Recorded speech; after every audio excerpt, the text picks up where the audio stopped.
اب حجر اسود کو حجر اسود کیوں کہتے ہیں؟ کیونکہ وہ کالا ہے۔ کالا کیوں ہوا؟ حالانکہ جنت کی چیز کوئی کالی ہونی نہیں چاہیے، کیونکہ جنت تو ہے ہی منور اور روشن اور بہترین خوبصورت۔ اصل میں اس پتھر کو جب اللہ نے اتارا تو سفید ہی تھا، کیا تھا؟ لیکن لوگوں نے چوم چوم کر اسے کیا کر دیا؟ کالا کر دیا، اس لیے اس کا نام حجر اسود پڑ گیا ہے۔ حجر اسود کی بڑی خاصیتیں میرے اور آپ کے نبی علیہ السلام نے ارشاد فرمایا کہ یہ حجر اسود کو ایسا نہ سمجھو، اس کے 2 کان ہیں، 2 آنکھیں ہیں، زبان بھی ہے، یہ دیکھتا ہے۔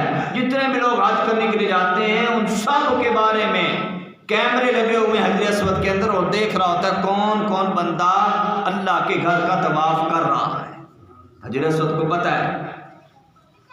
آپ حیران ہوں گے یہ کیا پتھر ہے، اور دیکھتا ہے۔ اللہ نے اسے آنکھیں دی ہوئی ہیں، اللہ نے اسے کان بھی دیے ہوئے ہیں، کیونکہ ہر حاج اسے استسلام کرتا ہے، سلام کرنے کا حکم ہے۔ یہ کیا وجہ ہے؟ پتھر کو بھی سلام کو کرتا ہے۔ حضرت عمر فاروق نے ارشاد فرما دیا طواف کرتے ہوئے نے، جب حجر اسود کے قریب آئے حضرت عمر فاروق تو کہا اے حجر اسود تو پتھر ہے، تجھ سے نہیں ہوتا۔ اگر میرے محبوب حضرت محمد مصطفیٰ صلی اللہ علیہ وسلم کو میں نے نہ دیکھا ہوتا کہ تجھے چوم رہے ہیں تو میں تجھے کبھی بھی نہ چومتا، میں تجھے کبھی بھی نہ چومتا۔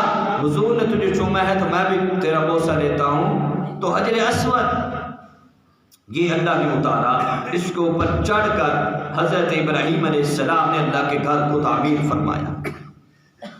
اس کے بعد یہ تعمیر عربوں نے کی، جو میں نے ابھی واقعہ، حضور کی عمر اس وقت کتنی تھی؟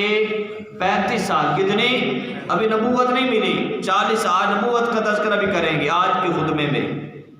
35 سال کی عمر حضور کی، تو حضور فرماتے ہیں میں بھی ان کے اندر شریک ہوا جب لوگ پتھر اکٹھے کر رہے تھے عرب، اور ان عربوں نے یہ اعلان کیا کہ ہر شخص اپنی آمدن حلال لے کے آئے، اپنی آمدن حلال لے کے آئے، کیونکہ اللہ کا گھر بنانا وہاں، اللہ کے گھر کے اندر حلال آمدن لگانی ہے۔ جو تم نے شراب کا کو پیسہ کمایا ہو، کیونکہ شراب بھی بیچتے تھے عربوں کے، شراب بہت عام تھی، سودی لین دین بھی تھا، جوا کا پیسہ بھی ہوتا تھا، یعنی حرام قسم کے کاروبار عربوں کے اندر بہت سارے تھے۔